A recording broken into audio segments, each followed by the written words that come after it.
Hey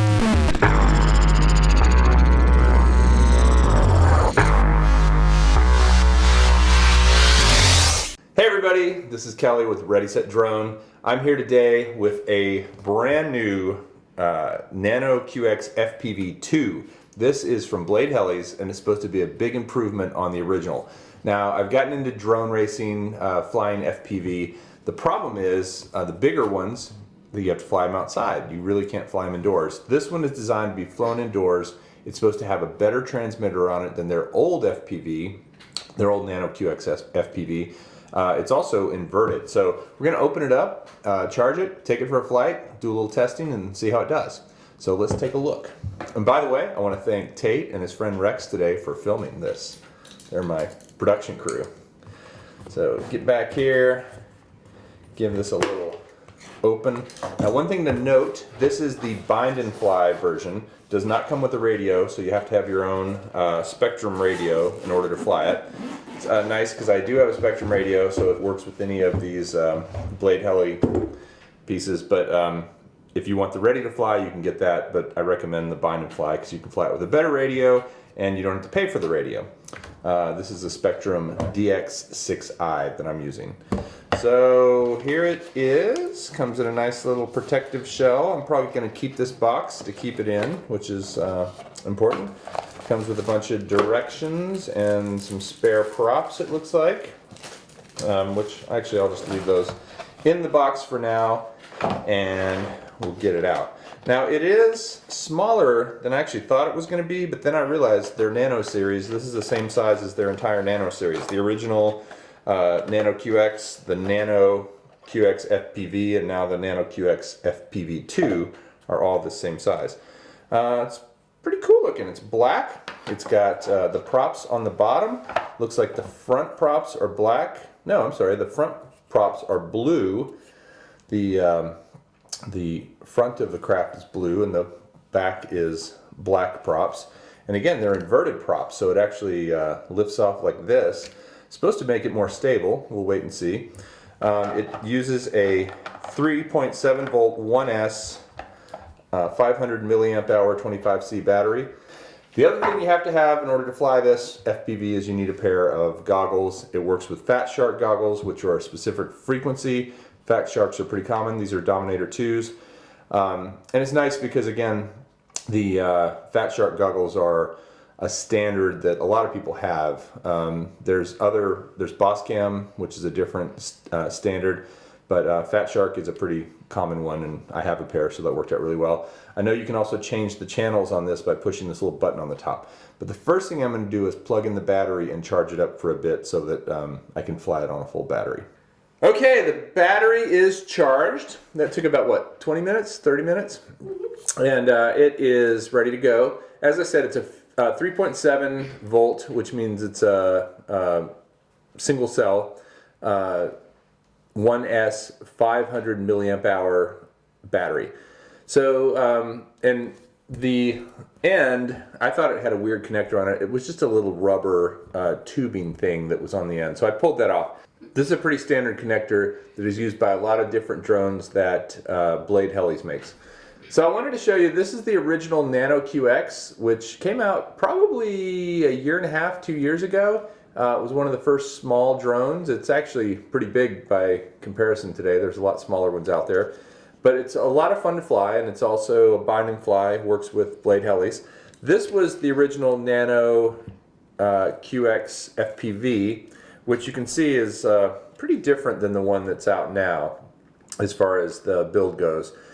This one, unfortunately, as you just saw, the leg broke off on it, and I've never had a really good fix for that to make it work again. So I've not flown this one a lot. I probably just need to get a new frame for it or pull the existing body apart and do something with it. But point being that this was the original one. This also had a pretty weak transmitter as far as the FPV goes, so you didn't get a great FPV signal with this guy. This was, I think, probably 1/25 of the power of the transmitter that the new one has. So this guy, wanted to talk a little bit about the build. Again, it's props on the bottom, which is interesting. It's good for if you run into the ceiling or something like that, you're not going to damage it. It's got a pretty sturdy plastic frame on it. The camera is actually adjustable up and down like this. You can see if you move it up and down, it can go like that. And it's got these prop guards on the outside. It also has this little fin in the middle. I'm not quite sure what that's for, but when it lands on the prop guards, and I guess the fin is actually just to take the weight so the legs don't flex too much when it lands.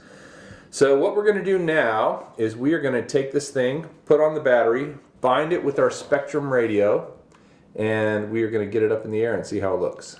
It is very important when you plug your battery in that you're on a level surface, and because that's how the gyro is set, to make sure that it knows what level looks like. And so you're going to plug it in, and you should start to see inside the actual drone, you should see a red light, and you should see a blue light blinking. And I'm trying to see if you can see that blue light blinking in there. And that is the blue light that indicates it is in bind mode, and the red light just indicates the power. So I'm going to go ahead and I'm going to turn the radio on. I'm going to hold the bind switch up on my radio and turn it on. It's going to say bind on the radio, and then after a few seconds it should stop beeping, at which point it is bound. And by bound it means it will control this aircraft. Okay. So let's see, did it bind? Oh yes, it did bind. So the way you can tell it bound is because the blue light inside there has stopped blinking. Once it stops blinking, that means that it's bound.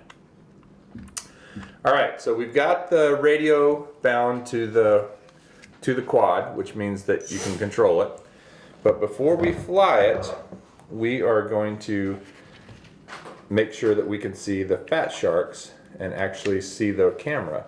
So one thing that's very important is to take the lens cap off the camera, because you won't be able to see anything unless you take that lens cap off. Get a close-up of that. My lens cap's coming off.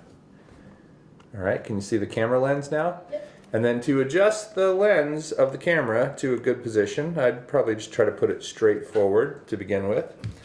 Now I'm going to put on the fat sharks and look super cool. Are you though?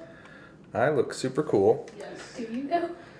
I'm also going to figure out, let's see, these fat sharks are Dominator 2s and they allow you to record. So I'm actually going to see if I can record some flight. I've got a signal in there. You can actually see there's video. There's video in the fat sharks. Okay.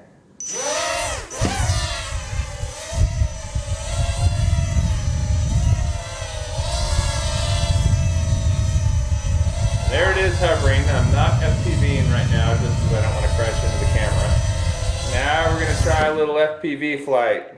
I'm going to put on the goggles. Okay. Okay, Tater, you recording? Yeah. Just record me. Get ready for some Stop. It's tough stuff. Okay, let's record me. You got me? Yeah, I got you. Let's see if I can go all the way around through the living room, through the kitchen, and back into here. Oh man, I want to try that. Ready? Here we go. Bye guys. See ya. Actually, I'll start. Go, Daddy. Why are you looking around, Daddy? it's not. It should be like a challenge. It's not like the HTC virus or anything. Yeah, it's not Oculus Rift. Oh my gosh. Okay, hey again. Oh, you hit the ceiling. Oh! Get that. Can you go grab it, Rex? So it's the next day. We've had a chance to actually fly this a little bit more. Thought we'd give it a shot outside. It's very calm. There's no wind, so it should do just fine. And so we're going to take it up, fly it around a little bit, and see how that goes with the FPV outdoors. I have crashed it a couple times indoors, which has caused the blades to get a little bit nicked up. I had one of the motors pop out, but it popped back in very easily. I also had one of the propellers, actually all three of the propellers came off, but they're pretty easy to put back on. So so far it's holding up pretty well despite 3 or 4 good crashes inside.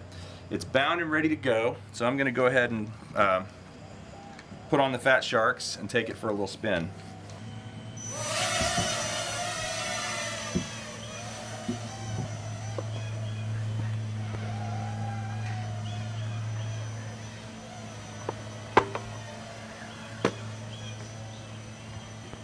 So we are flying around right now.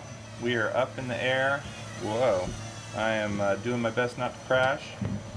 It is definitely challenging to fly FPV, but a lot of fun. And like I said, there's no wind right now, so it's behaving pretty well. Trying to figure out where Kate is. There he is.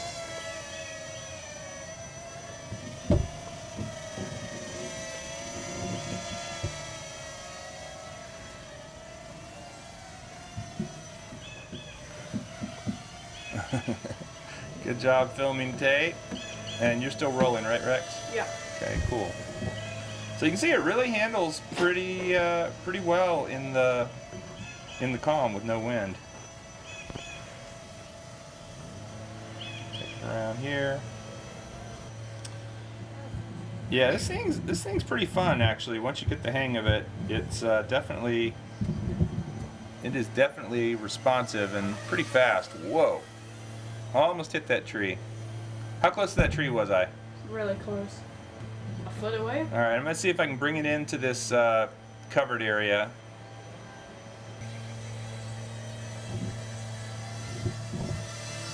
Hey. Whoa! You attacked yourself. Alright, so there it is, guys. This is the Nano Qx 2 FPV from Blade Helis. I think it runs $150, I think is the price. I'll need to double check that. But you can get it at bladehelis.com. It's a heck of a fun flyer. Like I said, a little bit challenging to fly. It does have a high and low rate range. I've been flying it in low so far. So I might try flying it in high and see if I can do some more aerobatics with it.